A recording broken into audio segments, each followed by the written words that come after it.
Good day to all. Vitaly Sokolov is with you. Today we will talk a little about Lazarus again. And before we continue, subscribe to the channel, put a bell so as not to miss new releases and write a comment. This is important for the promotion of the channel. The Lazarus programming environment allows you to create various builds of your environment, which may differ in both the graphical interface and functionality, as well as the choice of components and various libraries that will be included in Lazarus by default.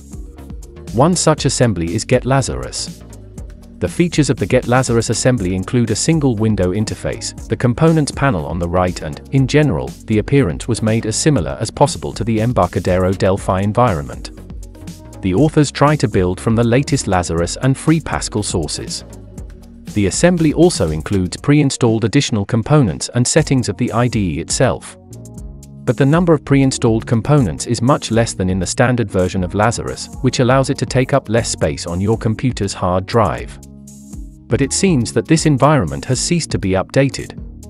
On the official website, the latest available version is built on Lazarus version 2.06. Therefore, if you need a newer version, you can either build it yourself manually, or use an assembly called Code Typhon Studio, which is also visually similar to the Embarcadero Delphi environment. To install this version of the assembly, you must enter the GetLazarus query in the browser in the search bar. Go to getlazarus.org. On the main page of the official site, you can click on the download button at the top. On the next page, you need to select the operating system into which the installation will be performed, Windows, Linux, Mac OS or Raspberry Pi, and click on Download. We choose the place where we download the file if the browser asks for a location. If the browser does not ask, then it will download the file to the default location. This is usually the download folder. After downloading, run the installer and install in the same way as a normal Lazarus assembly. Specify the installation path, enable or disable the appearance of GetLazarus in the Start menu, and check the box for the appearance of a shortcut on the desktop to launch the programming environment.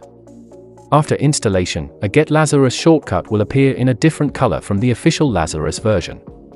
If you need to change the interface language, then click Tools, then Options. Go to the General tab on the left.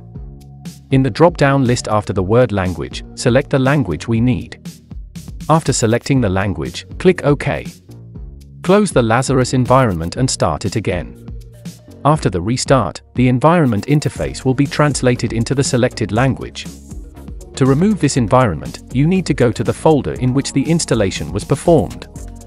By default, this is the local drive C, the development folder, then the FreePascal folder, and it contains a file to delete called uninstall.exe. Run it and agree to the removal. If some files or folders are not deleted completely, you can delete them manually. After removal, do not forget to honor the system registry with any program convenient for this, such as CCleaner, Advanced System Care, Vit Registry Fix, Windows Cleaner. That's all for me. Hope this video was helpful for you. If so, give this video a thumbs up, subscribe to the channel and write a comment. Good luck with programming and see you in new videos on the channel.